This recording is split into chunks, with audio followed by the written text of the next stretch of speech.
Bienvenidos a Paisajes Culturales. Tu canal de noticias del patrimonio cultural. Acá estamos. ¿Cómo estás, Paola? Una emisión más. En la octava temporada de Paisajes Temporales, acá desde Radio Demos de Florida al mundo. Cuando quieras, en el horario que quieras, en el momento que puedas, las veces que quieras. Por el dispositivo que vos tengas. Así es, ahí vamos. así es.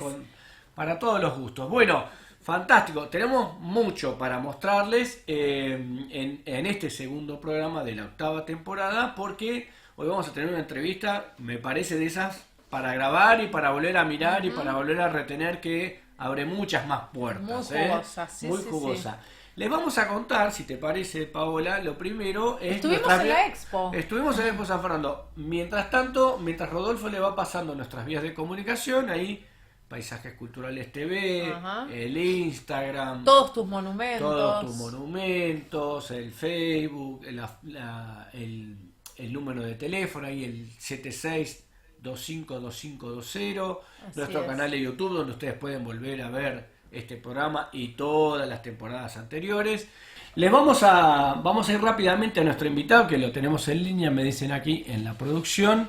Lo va a presentar Paola. Nosotros estamos felices de tenerlo aquí en Paisajes Culturales por primera vez, sobre todo porque va a hablar de algo que realmente les vamos a pedir que presten mucha atención, porque es algo inédito que ha sucedido, y como siempre decimos nosotros, personas que son apasionadas de su trabajo.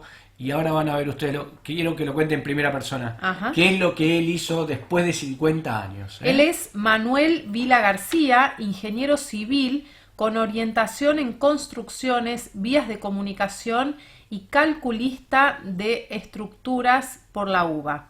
Único miembro argentino y experto del ICOFORT UNESCO, Construcciones Fortificadas, promotor cultural, docente de la UBA, miembro Consejo Profesional de Ingeniería Civil, ex consejero COPUA y ex director de la Vía Pública Cava.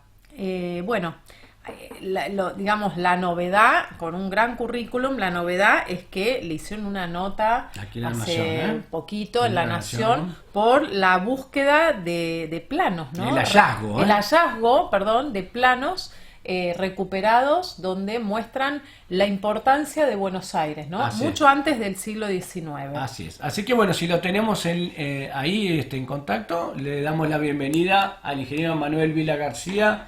Bienvenido aquí a Paisajes Culturales. Un placer estar aquí con usted en este programa. Bueno, ¿me toman bien ahí, Claudio? Sí. Sí. Ahí nos escuchamos. Bueno, les cuento un poco cómo arranca todo esto, ¿no? Por favor. Yo me acerqué, apenas me recibí en abril de 1974, y por una investigación así curiosamente privada, yo quería saber en qué momento la cal había dejado de ser en Buenos Aires exclusivamente para el blanqueo de las casas y había pasado a ser usada como ligante, por supuesto como un antecedente de lo que después ocuparía el cemento Portland, ¿no? Y ahí me fui entusiasmando con el material que yo veía en el Archivo General de la Nación, y sobre todo con la parte de planos. Pero lo que me llamó muchísimo la atención es que había una publicación de 1901 de Tolar, los planos más antiguos de Buenos Aires, que citaba toda una cantidad de planos, y en la práctica en el Archivo General de la Nación el 40% de ese material ya no estaba. Entonces, bueno, me propuse de alguna manera ir documentando lo que estaba para que no se perdiera de la misma manera que se habían perdido los planos anteriores. ¿Se imaginan en aquel momento la alegría que le daba a los chicos que estaban en el Archivo General de la Nación? Sí, claro. Yo iba, eran unas máquinas, unas fotocopiadoras gigantescas, y tenían que hacerlo espacio por espacio, y yo después componía para armar los planos. Otras por suerte, tecnologías. Bueno, eso fue mejorando, ¿no? Sí, claro, otras tecnologías. ¿Me querías decir algo, Claudio? Sí, otras tecnologías, digo, ¿no? Otra forma de hacer las cosas. Tal cual, era completamente pensado para otro tipo de funcionamiento. Correcto. Bueno, lo cierto es que fui generando un archivo de planos existentes en el Archivo General de la Nación, que bueno, los pusimos a la muestra de todos hace muy poco tiempo, algunos de los cuales ya no están accesibles porque al estar hechos de un material, digamos, que no estaba preparado para durar en el tiempo, el recurrir permanentemente a su consulta hizo que se fueran deteriorando, con lo cual tenemos para poder mostrar un material realmente importante de los que estaban en el archivo. Pero ahí fuimos notando que de lo que eran las fortificaciones que se habían hecho, prácticamente no existían. Un poco investigando más profundamente nos encontramos con que hasta 1805 se había ido generando a través de la existencia del Real Cuerpo de Ingenieros de España en India, que se crea oficialmente en 1711, pero que tomó material de fortificaciones anteriores planteadas desde la gobernación. Hasta 1805 se había juntado un material espectacular, y si bien el archivo, digamos, el Real Cuerpo de Ingenieros en India siguió funcionando un poquitito más, con 2 ingenieros que estaban en Montevideo y 3 que estaban en Buenos Aires, que se vieron obligados. Los de Montevideo siguieron con el lío dependiendo de España. Los de Buenos Aires se plegaron a la Revolución de Mayo y deja de funcionar en 1811. En la práctica, todos aquellos planos que habían formado parte del archivo desaparecen entre 1805 y 1810. Yo, digamos, uno esboza la teoría que o lo llevaron los ingleses en la primera invasión que toman el fuerte de Buenos Aires, o lo suprimen directamente los criollos o previamente los españoles entre 1806 y 1811. Lo cierto es que como el Cuerpo de Ingenieros de España en Indias tenía que remitir a España un original de cada actividad que se hacía, hemos podido reconstruir ese material. Algo ya había, algunos habían tomado esa precaución de reclamar de los distintos archivos españoles. Nosotros mantenemos incluso el sello de cada archivo, y pudimos, hace 3 años presentamos en el Consejo Profesional de Ingeniería Civil 74 planos. En esta oportunidad ya llegamos a los 94, que entendemos que es el tope de lo que tenía el archivo original. Por ejemplo, perdón Manuel, sí, te interrumpo. Entonces significa que lo que usted halló son las copias que se mandaban a España, porque los originales que supuestamente estaban aquí en la ciudad de Buenos Aires todavía no están, no aparecen, o no sabemos dónde pueden llegar a estar, o quién los tiene, o si existen todavía. Bueno, eso es lo que no podemos saber. Yo Correcto. Lamentablemente tuve que recurrir, y por suerte, ¿no?, que remitían un original a España que nos permitió reconstruir esto. Correcto. Sí, la desaparición fue por criollos, y hay copias existentes en Buenos Aires. Por ejemplo, del plano de Mosqueira había una copia que la tenía Pedro Benoit, el autor del proyecto de la Catedral de la Plata, ¿no? O sea, digamos, en algunos casos sabemos que había alguna copia que se derivó a una colección particular, pero en la mayoría no sabemos el destino. Lo importante es que pudimos ir reconstruir, y eso, aparte de lo que ustedes mencionaron, que le da a Buenos Aires un protagonismo muy anterior al que nosotros generalmente estudiamos o nos hacen estudiar en la escuela secundaria, marca una pauta muy importante de algún gobernador como José Martínez de Salazar, que fue entre 1660 y 1672, que por un problema de salud se va a España, que trató de hacer toda una serie de fortificaciones en Buenos Aires. Primero le pide al virrey del Perú, porque dependíamos del virreinato del Perú en ese momento, que apoye la fortificación de Buenos Aires, que incluso quería una muralla que rodeara la ciudad, como tuvo Lima, como tuvo Trujillo, como tuvo Montevideo insólitamente, y no lo tuvo Buenos Aires. Bueno, el virrey le contesta que estando tan cerca del enemigo, seguramente estaba hablando de Portugal, darle a Buenos Aires una fortificación era regalarle un espacio fortificado para que ellos lo utilizaran de ahí en adelante. Lamentablemente no se hace una obra encabezada desde el virreinato, pero José Martínez de Salazar encara por su cuenta. Ahí estamos viendo Sí. Por ejemplo, el proyecto que elaboró para el fuerte de San Sebastián, que al mismo tiempo, con la misma planta pentagonal, con 5 baluartes, fíjense que estamos hablando de 1670, prácticamente hoy se habla de las fortificaciones abaluartadas como que son exclusivamente las que planteó el francés Vauban. Y sin embargo, esto es anterior a los textos publicados por Vauban y lo vemos con un proyecto maravilloso. Él lo planteó en Buenos Aires, ahora les cuento eso que están en exposición, en Buenos Aires, en Pilar y en Tigre, y con una serie de pequeños fuertes rodeando a Buenos Aires para protegerlo. Eso que mostraban recién, que tiene planta cuadrada con 4 semibaluartes, es la guardia que plantea la nueva guardia, porque el riachuelo originalmente hacía una curva en contracorriente del Río de la Plata y llegaba casi hasta lo que es la actual Plaza de Mayo. Entonces, la vieja guardia del riachuelo estaba prácticamente cerca de lo que era la Plaza Mayor. Pero un pequeño hilo de agua que se había ido abriendo, que le llamaban del trajinista, porque había un personaje que lo utilizaba para el contrabando, en 1790 se abre con una inundación lo que es la actual boca del riachuelo. Y como ya había que controlarla, ya desde mucho antes el propio Salazar había planteado hacer este tipo de guardia. Son semibaluartes porque ustedes ven que el pentágono está cortado por la mitad y se engancha con el baluarte siguiente. Cuando son completos se los llama directamente baluarte. A Salazar le debemos prácticamente todas las fortificaciones. El de San Sebastián estaba en lo que hoy llamaríamos la zona de Belgrano, entre Retiro y Belgrano, que después fue utilizado, es el único, la única columna de la segunda invasión inglesa donde los ingleses llegaron a tomarlo, y Whitelock, cuando se toma lo que había sido históricamente esto, que ya se le llamaba Campo de Marte en aquel momento, cree que ya tiene tomada Buenos Aires. Las otras 4 columnas habían sido derrotadas por los criollos y es donde realmente termina haciendo la rendición del Regimiento 71. Lo insólito es que hay un juicio que se le hace a Whitelock porque él entrega también Montevideo. Y los ingleses le perdonaron que se rindiera en Buenos Aires, pero no que entregara Montevideo.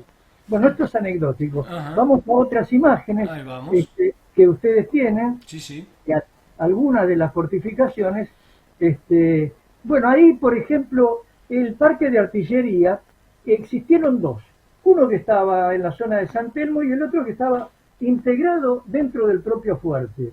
Acá vemos una ampliación que hace, un plano que hace José García Martínez de Cáceres, que es quien entre 1795 y 1798 completa todo el archivo del Real Cuerpo de Ingenieros de España en Indias. Incluso se cruza Montevideo. En Montevideo lo insólito es que pese a la invasión inglesa, no desaparecieron los 24 planos que había en Montevideo, desaparecieron los que estaban en Buenos Aires, que eso es lo que nos llama la atención, porque Montevideo la mantienen más tiempo de lo que habían tenido en Buenos Aires. Ahí vemos cómo estaba proyectado. Este es un plano que hace García Martínez de Cáceres. Si quieren pasar algún otro, vamos mostrando otros planos. Por supuesto, forman parte de la colección del 94. Esto en realidad es un proyecto que no se llegó a materializar tal cual. Era un proyecto que incluía una especie de Corte Suprema, como sería la audiencia, y al mismo tiempo una cárcel, o sea, los juzgaban y ya los ponían presos, que en la práctica, bueno, el sistema judicial acá lo tiene porque tenemos la UD, hay una pequeña cárcel en el propio Palacio de Tribunales. Acá está el primer proyecto de elaboración del parque de artillería, que era fundamental. El fuerte, por un error que cometió Garay primero le da el espacio de la manzana sur de la Plaza de Mayo, porque el problema era que el virrey, el adelantado en ese momento estaba preso en Perú. Como había fallecido quien lo había nombrado incluso a Garay para poder venir a fundar Buenos Aires, y el tercer adelantado era el que se casara con la hija de Zárate, Ortiz de Zárate, que era quien había muerto. El virrey del Perú tenía un candidato, pero la hija de Ortiz de Zárate se casa con otro. Entonces, ¿qué hace el virrey del Perú? Lo mete preso. Como estaba preso Garay, no le había dado un espacio importante, porque no lo ocupaba el virrey, pero cuando después se entera que lo liberaron, decide desplazar el fuerte de esa manzana sur de la Plaza de Mayo a la Barranca. Un gran error que hizo que ese fuerte después prácticamente no pudiera defender a la ciudad, claro, del lado de tierra. Nació obsoleto, digamos, prácticamente, ¿no? Claro, la por ubicación, digo.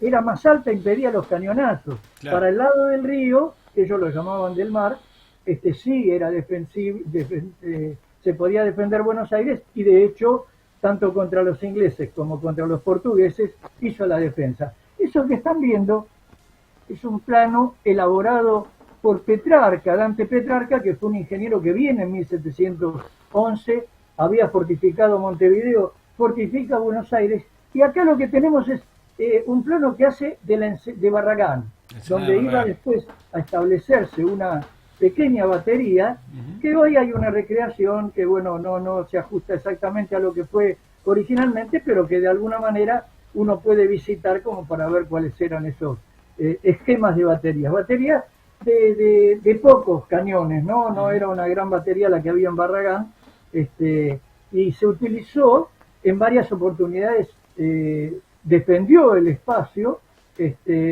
pero bueno, hay más material que me gustaría que vayan mostrando. Sí, pasamos. A ver si podemos avanzar. Creo que está Montevideo, si mal no recuerdo, en los planos que nos pasó también. Sí, yo lo he integrado también en un video tipo PowerPoint, que en algún momento vamos a tratar de socializarlo. Este es un plano también de Petrarca y de Montevideo, que en realidad es una pequeña península. Bueno, él ahí marca, fíjense que están bien marcados. Esto es en Península de Valdés, el llamado Fuerte San José, y les cuento esto que es una etapa posterior. Sí. Allá por 1745 hay un jesuita inglés que publica, había conocido bien toda la Patagonia, y publica que España tiene tan descuidado el sur que cualquier potencia puede tomarlo. Esto de alguna manera, y por supuesto la terminación de la explotación de Potosí, que era lo que hacía que la corriente del Pacífico fuera más importante que la del Atlántico, hace que en 1776 se cree el Virreinato del Río de la Plata, pero al mismo tiempo el conde de Florida Blanca, que era quien ejercía el poder prácticamente en España, hace 5 proyectos de fuertes en la Patagonia Argentina, que los va a construir Antonio de Viedma. De ese material lo único que queda es la torre del fuerte de Carmen de Patagones, también con algún deterioro, pero digamos todos los demás de alguna manera fueron desapareciendo. Perdón, ingeniero, una cuestión. Lo que estamos viendo es que en aquella Buenos Aires de 1600, 1700, desde ahí se planificaba buena parte del territorio, es decir, estamos hablando de la Patagonia, estamos hablando de Montevideo, estamos hablando de Ensenada, estamos hablando también del Paraguay. De Uruguay, de Paraguay y de una parte importante de Brasil que pertenecía, por supuesto los portugueses fueron avanzando sobre la línea de Tordesillas, pero había un sector muy grande que pertenecía a la gobernación de Buenos Aires y luego al virreinato. Hay que decir que cuando Ceballos toma 3 veces Colonia del Sacramento, pero lo más importante es que cuando lo nombran virrey en 1776, él llega y toma desde la isla de Santa Catalina, Río Grande do Sul, todo para abajo, todo eso lo recupera, e incluso se trae prisionero a quien era gobernador en ese momento de Santa Catalina, que prácticamente después es uno de los principales fortificadores de Buenos Aires, ¿no? Él toma esencialmente aquellos que conocían de fortificaciones, claro, y los integra directamente a Buenos Aires. La mano de obra calificada, claro. Tal cual. Ahí tenemos hablando de españoles y portugueses, ahí tenemos otra imagen, ¿verdad? Tal cual. Este es el plano de Aymerich, del Real de San Carlos, que es justamente la construcción que hace hacer Ceballos para poder tomar Colonia del Sacramento. Creo que ustedes tienen también una copia del Real de San Carlos, pero hecha por los portugueses. A ver, creo que es la próxima. Si mal Es no- la próxima, si ¿no? mal- Bueno, creo.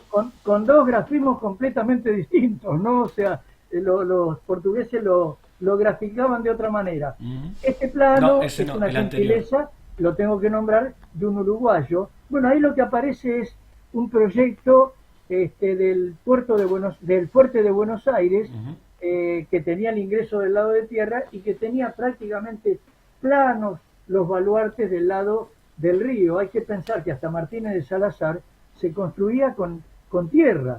Entonces, Ujú. cuando venía una crecida importante por lluvias, Llevaba se todo. derrumbaban prácticamente, hasta que él trae piedra de Martín García Ujú. y del otro Arilla. Acá tenemos también planteado allá por 1695, también lo hizo Bermúdez en 1701, acá está, cómo era ese fuerte, que no es el fuerte que nosotros tratamos siempre, sino el de San Sebastián, que estaba planteado en la zona entre Retiro y Belgrano. Ujú. Era una planta pentagonal, como ustedes ven, abaluartada, y con un foso que lo rodeaba. O sea, con el mejor estilo de las construcciones fortificadas que se hacían en la misma época en Europa. Es más, cuando viene Félix de Azara, que es enviado para hacer una especie de relevamiento de todo lo que era la zona estuvo por supuesto en toda América, pero acá en Argentina, dice que la mayoría de los fuertecitos que se habían hecho haciendo un cinturón rodeando Buenos Aires, dice, con estilo a la francesa y realmente muy bien construidos.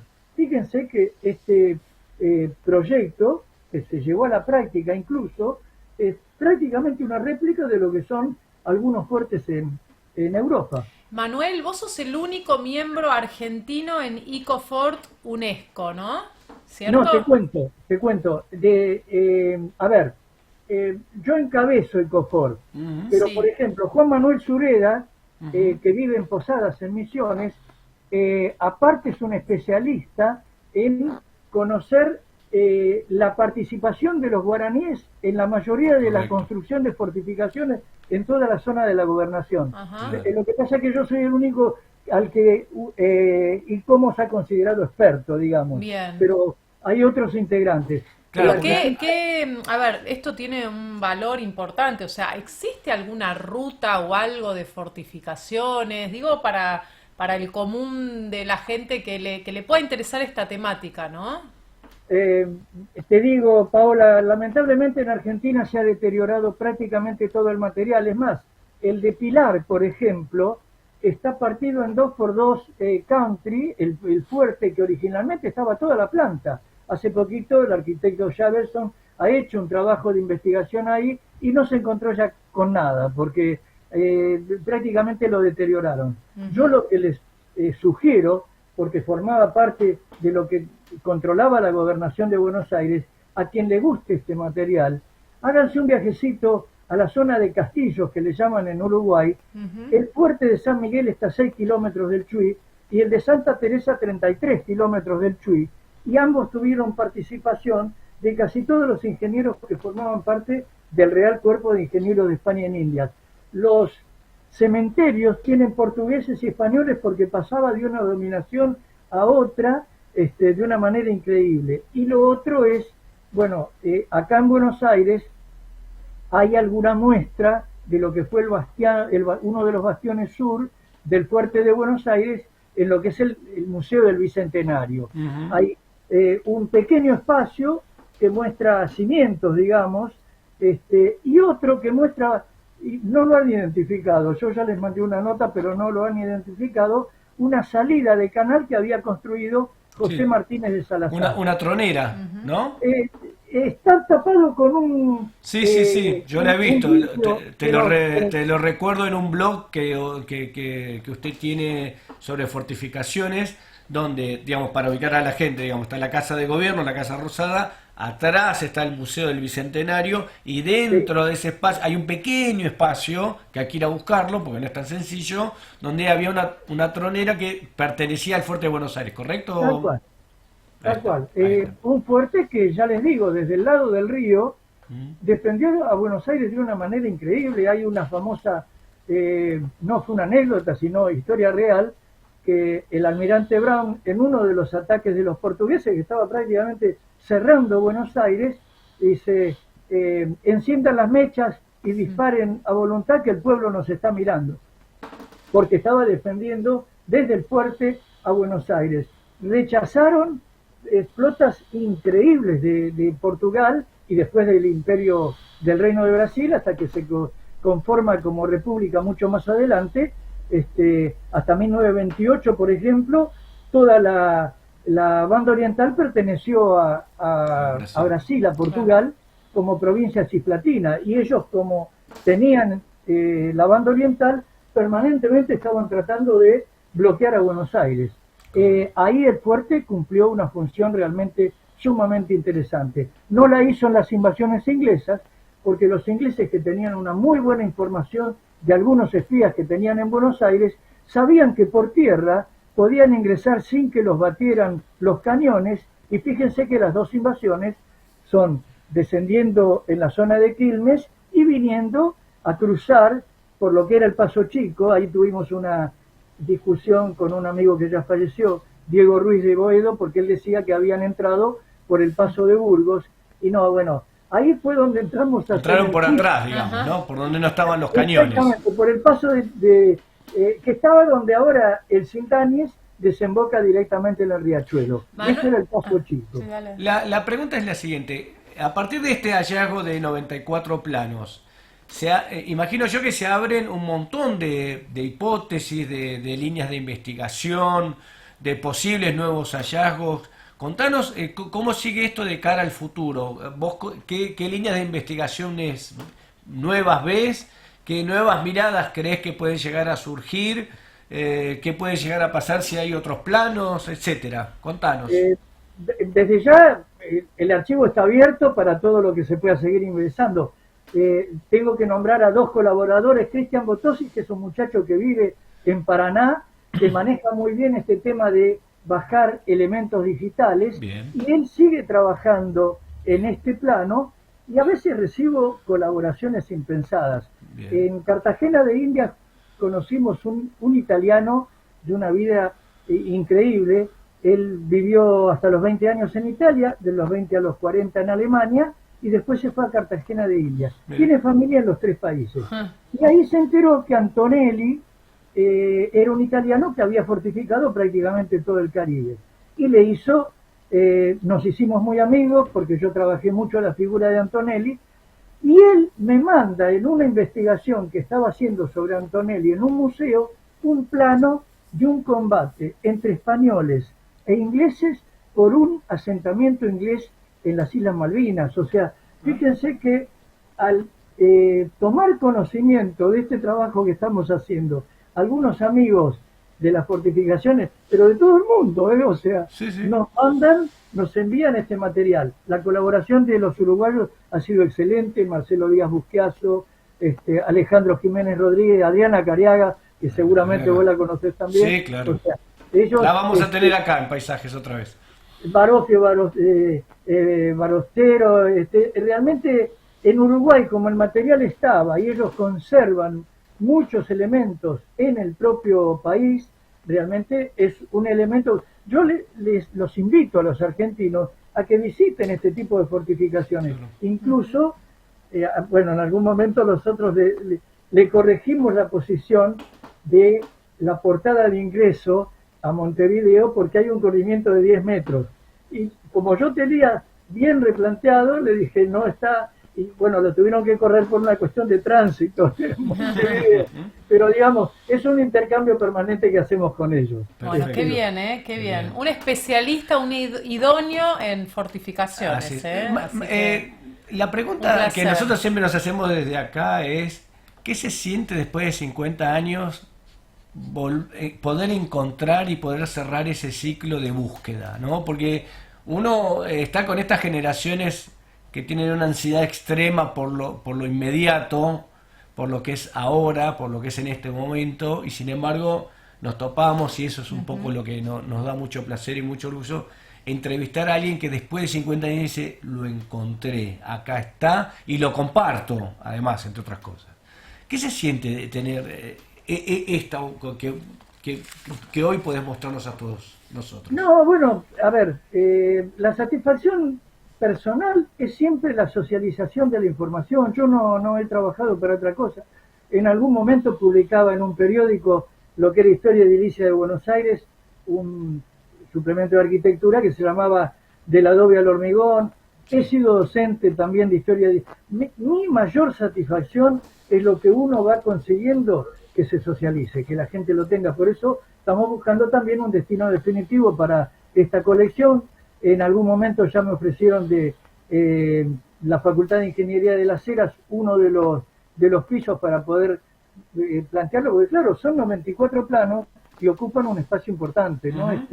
Entonces correcto, hay que buscar un lugar que dé la capacidad para poder tenerlo. Qué importante poder conservar y legar, compartir esto que vos decís, ¿no? A los que vienen, a los que toman la posta, ¿no? También es lo fundamental, porque muy lindo mensaje. A ver, así como yo me encontré con planos que desaparecieron y que seguramente están en alguna colección particular, como si fuera un coto privado, y información que tendría que ser pública, porque es la historia de todos nosotros. Correcto. Yo no me quedaría nunca con esto y quiero que pase justamente todas estas presentaciones que vamos haciendo para que la gente tome contacto del material que hemos podido conseguir. Manuel, para terminar, hoy nos acaban de ver, quieren saber más, ¿dónde tienen que ir a buscar, dónde tienen que ir a cliquear, a quién tienen que pedir información, a dónde se tienen que remitir? Una persona que en este momento quedó encantado con este hallazgo que vos has hecho. Bueno, yo les ofrezco primero mi Facebook personal, Manuel Vila García. Bien. Si quieren pedirme información en Hotmail, ingmanuelvila@hotmail.com. Y si quieren que vaya a hacer una presentación de material en alguna sala, o yo en esta oportunidad lo hice en un salón que comparto la administración con algunos socios. Pero si quieren ir, que lo lleve a otro lado para mostrar, con muchísimo gusto, hasta que tengamos un emplazamiento definitivo donde ya la gente pueda pasar y visitarlo y acceder directamente al material. Bueno, atención historiadores y archivos de acá, por lo menos del AMBA, digamos, pero en realidad de la República Argentina y de otros países cercanos. Ahí estamos. Bueno, ingeniero Manuel Vila García, muchísimas gracias. Espero que sea la primera de muchas entrevistas que podamos tener, porque realmente siempre nos quedamos cortos, digamos, con estas cosas, porque hay muchas más imágenes. Hemos mostrado apenas 10, 12, creo, y nos quedamos fascinados con este hallazgo que has hecho después de 50 años. Muy interesante y felicitaciones esto por la paciencia y por la perseverancia, ¿no? Así es. Así que bueno, les agradezco. Estamos en contacto. Les agradezco por difundir, que es lo fundamental, porque digamos, con la difusión viene el proceso de socialización, que es en definitiva lo que a uno lo mueve a seguir haciendo este trabajo. ¿Así? Aquí estamos siempre. Bueno, el ingeniero Manuel Vila García, aquí en Paisajes Culturales, con el hallazgo de 94 planos que ponen a Buenos Aires un poquito más amplio de la historia que nosotros siempre nos han contado y siempre es conocido. Así que bueno, un agradecimiento muy especial. Las personas son perseverantes cuando aman lo que hacen. Y acá está el resultado. Para mí fue un placer escucharlo, no lo quise interrumpir mucho, muy claro, con mucha claridad, mucha docencia y mucha pasión, como decimos, en esto que caracteriza, yo creo, a todos los entrevistados que tenemos. Así es. Bueno, eso es lo que le queremos ofrecer también, ¿no? Lo que él decía, socializar y divulgar. Este es un poco uno de los motores que nosotros tenemos aquí en Paisajes Culturales. Así es. Y como siempre aprovechamos a contarles que tenemos todos tus monumentos, el fascículo 1 de la zona de Berisso, La Plata y Ensenada. Ahí precisamente estaba el Fuerte Barragán, que hacía mencionar recién el ingeniero Vila, ¿no? Y de mi arquitecto preferido, Claudio Catero, con muchos autores y con muchas personas que colaboraron. Un fuerte que fue recientemente restaurado por Isabel Contreras y Natalia Lucchini, digamos que ha quedado con proyecto mío, pero realmente ha quedado muy bien, el municipio lo ha puesto muy bien, una investigación arqueológica muy bien llevada a cabo, digamos, por Fernando Oliva, que encontró mucho más de lo que se esperaba, así que también ha sido puesto ahí en valor, realmente uno de esos recorridos, de los pocos que también se pueden llegar a ver, como la tronera que ahí está en el Museo del Bicentenario, como el fuerte de Patagones, que también está ahí en Patagones precisamente, Carmen de Patagones. Bueno, hay algunas cosas que todavía acá en la Argentina quedaron, en Uruguay están un poco más intactas, pero bueno, todo Así forma es. parte de ese conjunto del cual nos hablaba el ingeniero Vila. Recuerden que ya está por salir el fascículo número 2 de todos tus monumentos, con la sección séptima, ¿no? Azul y el Camino de Salamone. Así es. Con muchas sorpresas Y de Salamone. lo interesante del primer fascículo que ya está a la venta es que si no tenés tiempo, si todavía no te pudiste acercar a esos lugares, tenés la posibilidad de ingresar con códigos QR, de mirar, de tener mucha más información que el papel, ¿no? Así. Y si todavía no viste la presentación del 1, el 16 de mayo, en el Colegio de Arquitectos de la Provincia de Buenos Aires, en La Plata, ahí en la calle 10, el 16 a las 16, lo estamos presentando otra vez. ¿Dónde lo compro? Ahí. Lo compro ahí o mismo. a través también de Tanto Mercado Libre o todos tus monumentos nos o llaman nos aquí. escriben directamente a nuestro celular que rápidamente les hacemos llegar Así un es. fascículo. Con eso terminamos. Estuvo largo hoy, Sí, pero me pareció sí, valió la pena. sustancioso. Valió la pena. Les mostramos en primera plana todos esos imágenes, algunas, no las 94, de lo que ha sido el hallazgo, tal vez uno de los hallazgos más importantes de Hermoso los últimos programa. tiempos, que redefine y nos obliga a repensar la historia y la importancia de Buenos Aires como centro regional de toda nuestra historia. Así es, hermoso programa. Así que Muchísimas nos vemos el gracias. próximo miércoles. Nos vemos el próximo miércoles, como siempre, aquí en Paisajes Culturales. Tu canal de noticias del patrimonio cultural. Hasta la próxima. Gracias.